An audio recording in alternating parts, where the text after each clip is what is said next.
नमस्कार, बहुत बहुत स्वागत है जी आप सभी का स्पोर्ट्स लाइव और एबीपी लाइव आप देख रहे हैं। मैं हूं आपके साथ सचिन, मेरे साथ अनुभव है और अब हम बात करेंगे आईपीएल के नए सीजन यानी कि 17वां सीजन जिसकी शुरुआत अब से कुछ दिनों में यानी कि सिर्फ 22 मार्च को होने वाली है। और पहला ही मुकाबला बहुत दिलचस्प है, चेन्नई सुपर किंग्स और रॉयल चैलेंजर्स बैंगलोर, दोनों ही बड़ी टीमें हैं। लेकिन आज सबसे पहले बात होगी चेन्नई सुपर किंग्स की, जो लिगेसी महेंद्र सिंह धोनी पिछले कई सालों से लेकर के चल रहे हैं, एक बार फिर आपको वो देखने को मिलेगी। और पिछला टाइटल आपको याद होगा, जिताया था उन्होंने और बड़ा रोमांचक मैच था। लेकिन इस बार क्या नया लेके आ रहे हैं एमएस धोनी, इनकी टीम में क्या बदलाव हुए हैं, क्या स्ट्रेंथ है, वीकनेस है, उस पर चर्चा करेंगे। तो आप हमारे पीछे देख सकते हैं, टीम आपको नजर आ रही होगी और शुरुआत करते हैं। स्क्वाड आपको यहाँ पर दिख रहा होगा, सीएसके का डिफेंडिंग चैंपियंस हैं। टीम पर अगर आप नजर डालें तो वो विकेट कीपर वाला कॉलम वहां पर अकेला तन्हा नाम एज यूजुअल जो हमेशा दिखता है हर उस टीम में जिस टीम के लिए महेंद्र सिंह धोनी ने कप्तानी की है, उस टीम में आपको वो एक अकेला विकेट कीपर कॉलम में नाम आम तौर पर दिखता है और वो महेंद्र सिंह धोनी का नाम रहता है। क्योंकि जब धोनी है, जब लाइटनिंग क्विक विकेट कीपर आपके पास है तो किसी और की क्या जरूरत है। और वो चूंकि इस टीम को लीड कर रहे हैं, इस टीम में कैप्टन है, तो ऑब्वियसली वो हर मैच खेलेंगे। उनके रेस्ट का और ये सब का तो सवाल ही नहीं उठता है। जिस तरीके से वो एक मशीन की तरह अपने आप को कंडक्ट करते हैं, तो विकेट कीपिंग में तो वहां पर मामला सॉर्टेड है। इसमें सच कुछ मुझे बदलाव दिखता तो है नहीं Sachin. Mahendra Singh Dhoni as wicket keeper इस टीम के लिए सॉर्टेड है। इसके बाद जो दूसरी जगह जहां पर ये सॉर्टेड है टीम काफी हद तक, वो बैट्समैन का है। आप अगर नाम देखें यहाँ पर Ruturaj Gaikwad, Devon Conway, Ajinkya Rahane, Shaikh Rasheed, Sameer Rizvi, MS Dhoni का नाम वहां पर गलती से दोबारा आ गया, कोई बात नहीं, और अवनीश अरावेली। अगर आप यहाँ पर देखें अगेन काफी सॉर्टेड बैटिंग लाइनअप यहाँ पर दिखता है। डेवन कॉनवॉय जो है इंजर्ड है, तो कुछ मैचेस वही मैं उसी पर आ रहा था सचिन। डेवन कॉनवॉय इंजर्ड है। पिछले सीजन में ऋतुराज गायकवाड़ और डेवन कॉनवॉय काफी अच्छी ओपनिंग साझेदारी हमें देखने को मिली थी। डेवन कॉनवॉय न्यूजीलैंड के ओपनिंग बैट्समैन है। ऋतुराज गायकवाड़ डोमेस्टिक सर्किट में काफी अच्छा परफॉर्मेंस रहा है। आईपीएल में उन्होंने साल दर साल अपने आप को प्रूव किया है। इस बार डेवन कॉनवॉय एटलीस्ट शुरू के मैचेस में हमें सीएसके के प्लेइंग 11 में देखने को नहीं मिलेंगे क्योंकि इंजरी कंसर्न है। बट देन मुझे नहीं लगता कि यहाँ बहुत ज्यादा घबराने की जरूरत है। आपके पास अजिंक्य रहाणे हैं जो पिछले बार जिन्होंने विस्फोटक बल्लेबाजी की थी मिडिल ऑर्डर में, लेकिन अगर आप ट्रेडिशनली अजिंक्य रहाणे को देखें तो वो टॉप ऑर्डर बैट्समैन रहे हैं। इसके अलावा आपके पास रचिन रविंद्र भी हैं जो जब जरूरत पड़ती है तो टॉप ऑर्डर पर बल्लेबाजी करते हैं। रचिन रविंद्र और Ruturaj Gaikwad right left combination बनता है। या और अगर आपको एक्सपीरियंस और यंगस्टर का कॉम्बिनेशन चाहिए तो फिर यहाँ पर सीएसके अजिंक्य रहाणे और डेवन कॉनवॉय के साथ जा सकती है सचिन।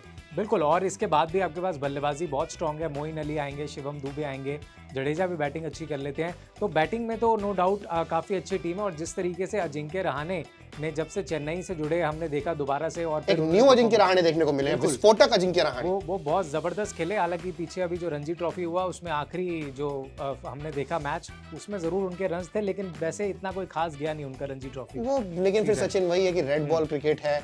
आप जिस तरीके की पिचेस रणजी में देखने को मिलती हैं एक लंबे सीजन के बाद, जब पिचेस थोड़ी उखड़ने लगती हैं, स्लो होने लगती हैं, वर्सेस काफ़ी नई पिचेस आपको यहाँ देखने को मिलेंगी। जब आईपीएल का सीजन शुरू होगा एक अलग तरीके से पिच डिज़ाइन भी की गई होगी। तो मेरे ख्याल से उसको आप यहाँ पर कंपेयर नहीं कर सकते, उसको आप यहाँ पर कैरी फॉरवर्ड नहीं कर सकते। एक नया फॉर्मेट है, एक नया टूर्नामेंट है, एक नया सीजन है।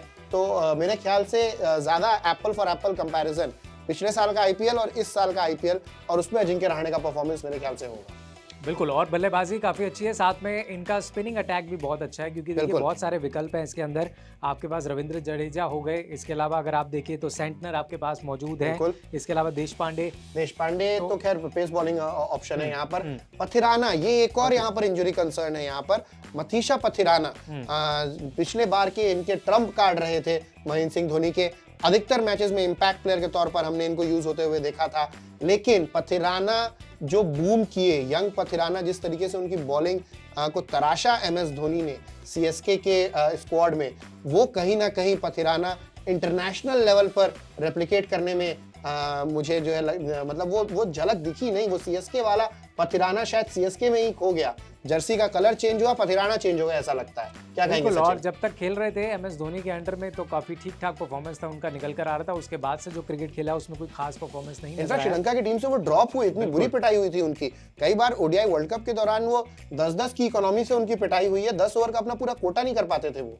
तो यहीं पर फिर कहीं ना कहीं मुझे लगता है कि फिर रचिन रविंद्र को शायद यही सोच कर लाया गया था कि एक spinning option, foreign spinning option जो बैटिंग भी संभाल सकता है, थोड़ा एक्सपीरियंस भी है, अपने आप को वर्ल्ड कप में इंडियन कंडीशंस में लिमिटेड ओवर में व्हाइट बॉल में प्रूव भी किया है।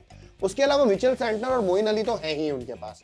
तो जैसे कि आप देखिए दुबई में जो ऑक्शन इस बार हुआ उसमें बहुत सारे खिलाड़ी इंपॉर्टेंट प्लेयर्स तो हैं जो आए हैं चेन्नई की तरफ से। रचिंद्र रविंदर हो गए उनमें से एक बड़ा नाम, उसके अलावा शार्दुल ठाकुर अब इस टीम के लिए खेलेंगे, डेरिल मिशेल, न्यूजीलैंड के कम से कम 4 खिलाड़ी तो इनके पास ये तो एक लव स्टोरी रही है ना, एक न्यूजीलैंड लव स्टोरी हमें यहाँ देखने को मिलती है सीएसके के साथ। स्टीफन फ्लेमिंग के दौर से वो चला आ रहा है, एक स्टीफन फ्लेमिंग का दौर रहा, फिर उसके बाद अभी हम देखते हैं न्यूजीलैंड प्लेयर्स भरे हुए, स्कॉट स्टाइरिस का एक दौर रहा। और लेकिन एक चीज जो अच्छी मुझे लगी कि एमएस धोनी जो है इस टीम के साथ कांस्टेंट है, मतलब सुरेश रैना के खेले इनके साथ, डेविड हसी वगैरह, हसी जो थे एक समय के खिलाड़ी वो रहे, बहुत सारे बड़े नाम रहे थे, बहुत सारे नाम जो है शुरुआत से जुड़े हुए, लेकिन एमएस धोनी अभी भी टीम को लेके चल रहे हैं। मतलब ऑस्ट्रेलिया न्यूजीलैंड प्लेयर्स की गो टू टीम कहीं ना कहीं सीएसके रही है एक तरीके से।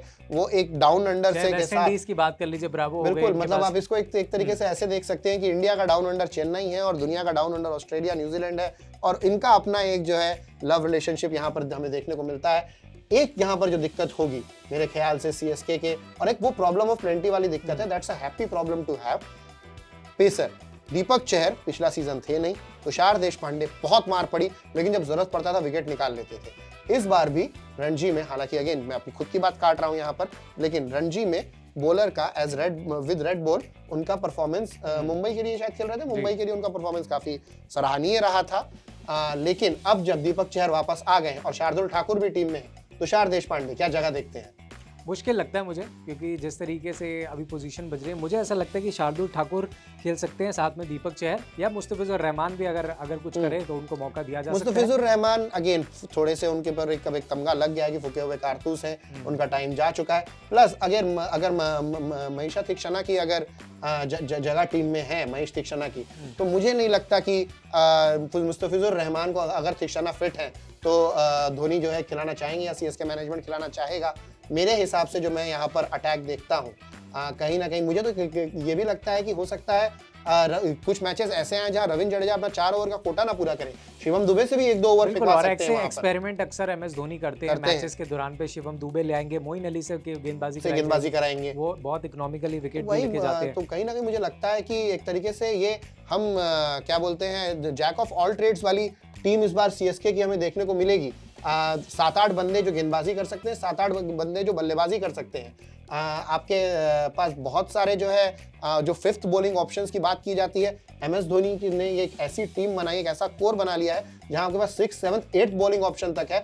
और वहीं at the same point of time जब आप बैटिंग लाइनअप बनाएंगे तो किसी भी कहीं से भी आप प्लेयर्स उठाइए, आपको नंबर 7, 8, 9, इवन 10 तक आपको बैटिंग करते हुए लोग मिलेंगे, एक्सक्लूडिंग द इंपैक्ट प्लेयर। मतलब अगर आप इंपैक्ट प्लेयर लेके आए तो पोटेंशियली सीएसके के 11 के 11 प्लेयर बल्लेबाजी कर सकते हैं।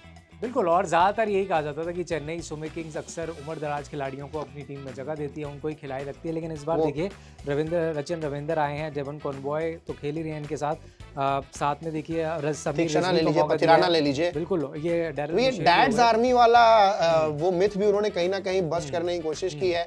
एक यंग और ओल्ड का एक आपको एक्सपीरियंस यहाँ पर, जो एक एक्सपीरियंस्ड वर्सेस न्यू ब्लड, आपको young blood versus young blood with old blood का जो एक कॉकटेल है, और कई बार ये कॉकटेल बहुत डेंजरस कॉकटेल होता है अगर सही मात्रा में, अगर दोनों का एक्सपीरियंस और दोनों का टैलेंट अगर साथ में लाया जाए तो। और एक बड़ी अच्छी चीज मुझे लगी कि रचिन रविंदर को ये लेकर के आए हैं अपनी टीम में, क्योंकि डेवन कॉनवॉय अभी थोड़े से अनफिट चल रहे हैं। हाँ। तो आपको ऐसा एक तूफानी बल्लेबाज चाहिए जो ओपन करके तेजी से रन बना सके, 100 की नहीं बल्कि 150, 200 की स्ट्राइक रेट, 130 की स्ट्राइक रेट से खेल सके, तो वो रचिन रविंदर कर सकते हैं, उन्होंने पहले किया हुआ है। और अजिंक्य रहाणे तो जैसे पूरा अंदाज ही उनका बदल गया है, तो नो डाउट हो सकता है आप ओपन करते हुए देखें इस बार उन्हें। तो एक तरीके से फिर टू रैप इट अप इस पूरे डिस्कशन, वही मैं कह रहा था कि एक सवाल ये जो सभी के मन में है कि क्या छठा टाइटल इस टीम के साथ एमएस धोनी जिताने वाले हैं इस सीजन के अंदर। टू रैप इट अप, इसका पूरे का जो वो है ना, इस पूरा जो डिस्कशन, इसका जो निचोड़ रहेगा, सार रहेगा, वो अल्टीमेटली हर टीम का यही है कि इस बार का टाइटल जीतना है। छठा टाइटल क्या सीएसके का आएगा? चलिए कुछ पॉइंटर्स पर देख लेते हैं। Aggressive opening, check. Dependable middle order, check. Explosive slog hitters, check. Quick collapse पर पिंच हिटर्स काउंटर अटैक के लिए, check. Aggressive spinners, check. Death bowling, no. Death bowling, ये यहाँ पर दीपक चहर एक वो ऑप्शन हो सकते हैं जो डेथ बॉलिंग को संभाले, लेकिन यही एक लौता छठी ट्रॉफी के लिए जो प्रॉब्लम जो मेरे ख्याल से आएगा यहाँ पर सीएसके के लिए, और पिछले सीजन में हमें देखने को मिला था आखिर में वो रविंद्र जडेजा ने विनिंग शॉट मारकर बहुत पड़ते थे इस गेंदबाजों को, बिल्कुल बिल्कुल बिल्कुल बहुत रन्स पड़े थे पिछले बार। तो इस बार दीपक चहर और शार्दुल ठाकुर को शायद टीम में लाकर यही कोशिश की गई थी कि महेश तीक्ष्णा जो पिछले बार अकेले पड़ रहे थे, तुषार देशपांडे, आकाश सिंह की कितनी पिटाई हुई थी, इस बार उसको थोड़ा जो है कम किया जा सके। कहीं ना कहीं जो है मुस्तफिजुर या दीपक चहर या शार्दुल ठाकुर की को साथ मिलाकर तीक्ष्णा के साथ इनकी बॉलिंग को जो है थोड़ा सुधारा जा सके, पेस बॉलिंग को स्पेशली सुधारा जा सके। अगर वो हो गया, छठा टाइटल दूर नहीं, रोहित शर्मा का रिकॉर्ड टूट सकता है। सॉरी मुंबई इंडियंस फैंस, पर थाला फॉर अ रीजन। बिल्कुल, और बहुत ज़बरदस्त इनका अभी तक रहा है इतिहास और MS धोनी का। और देखिए अगले साल मेगा ऑक्शन भी है, तो 3 खिलाड़ी रिटेन कर सकती है एक टीम। अगर हम IPL की अगर बात करें तो खबरें तो ये भी निकल कर आई थी कि भाई MSD के बाद कौन होगा, तो कहा जा रहा था कि शायद रोहित शर्मा उधर आ जाएंगे, चेन्नई के कप्तान बन जाएंगे। बहुत सारी खबरें आई हैं। वो अगले सीजन के लिए कहानी है। इस सीजन में अभी भी बहुत बैलेंस साइड है और बहुत अच्छे चांसेस है इनके टॉप 4 में, तो मुझे लगता है जानी चाहिए। बिल्कुल बिल्कुल, टॉप 4 में ये team as of now top 4 में ये टीम हमें दिख रही है। ऑन पेपर बहुत अच्छी टीम है, और जब CSK ऑन पेपर अच्छी दिखती है तो ऑन ग्राउंड और भी अच्छी दिखती है। तो चलिए जी, अब रुकते हैं यहाँ पर। उम्मीद करते हैं आपके भी बहुत सारी चेन्नई सुपर किंग्स से जुड़ी हुई यादें होंगी जो आप हमारे साथ शेयर कर सकते हो। और आप अपनी प्लेइंग 11 कमेंट बॉक्स में ज़रूर बताइएगा कि क्या लगता है कि किस तेज़ गेंदबाजों के साथ उतर सकते हैं MS धोनी, क्योंकि बैटिंग हमने आपको बता दी कि लगभग 5-6 नंबर तक फिस है। अजिंक्य रहाणे हो गए, साथ में आपके देखिए सचिन रविंदर आएंगे, उसके बाद नीचे भी डेप्थ बहुत नज़र, मोइन अली हो गए, शिवम दुबे, रविंद्र जडेजा, MS धोनी खुद बल्लेबाजी करने आएंगे। अगर मिशेल सेंटर को कराते हैं वो भी बल्लेबाजी कर सकते हैं। शार्दुल ठाकुर, दीपक चहर तक बल्लेबाजी कर लेते हैं। तो बस मेन जो कहीं ना कहीं बात अटकती है वो तेज गेंदबाजों में कि 2 तेज गेंदबाज खिलाएंगे या 3 तेज गेंदबाज खिलाएंगे, और किसको खिलाएंगे, क्योंकि दीपक चहर तो फिक्स। डेथ बॉलिंग कौन करेगा? डेथ बॉलिंग कौन करेगा, ये एक बड़ा सवाल है जिसका जवाब हमें शायद 22 तारीख को मिल ही जाएगा RCB के खिलाफ मैच में। फिलहाल रुक रहे हैं इसमें, और आप अपने व्यूज और अपने कमेंट्स में जरूर बताइएगा कि आपको किस तरह से दिख रही है इस बार की चेन्नई सुपर किंग्स टीम, और क्या चांसेस आपको लगते हैं, कितनी आगे तक ये टीम जा सकती है। कमेंट बॉक्स में हमें जरूर बताइएगा।